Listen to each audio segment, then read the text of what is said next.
Hello and welcome to Deaf Mute Studio. In this knee-jerk spoiler-free review, I'm going to be talking about The Wonder.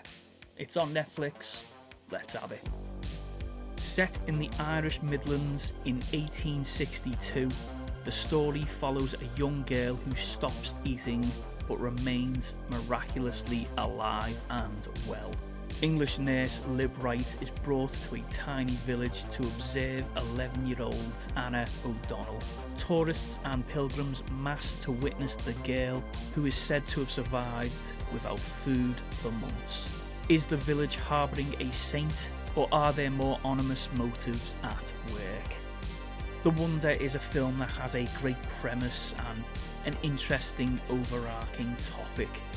The film essentially asks questions of faith, humanity and science, and if all three can work together or forever be mutually exclusive.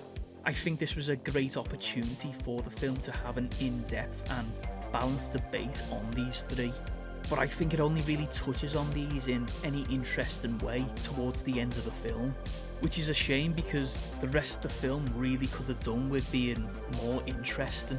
With the premise of trying to deduce if Anna O'Donnell is the living embodiment of a miracle or a counterfeit marvel.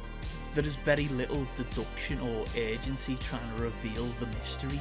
This takes a back seat in order to embellish Florence Pugh's character and backstory, which isn't nearly as interesting as the film would like you to believe. Although Florence Pugh does give a very solid performance, it wasn't enough to keep me engaged. The film's pacing was a massive issue. With a relatively short runtime of an hour and 48 minutes, you'd think it'd be a leaner, more engaging story, but the pace makes it feel like you're wading through mud. The film was also bookended in a very abnormal way. I've not seen it done like that before, and I'm still not sure if I like it or not. Instead of the film immersing you in the story as soon as possible, it highlights that you are watching a film, which is a very strange way to start a film that isn't a self-aware deconstruction of the genre. Is it a stroke of genius from the director, or a decision from someone who loves the smell of their own farts a little too much? I still haven't figured that out. All in all, The Wonder is not a wonder to watch. It has good and interesting elements to it, but it's not a film I'd recommend.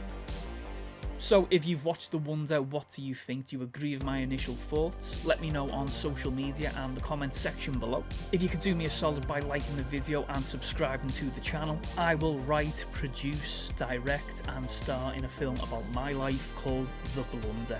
But more importantly, thanks for watching. Ta-ra.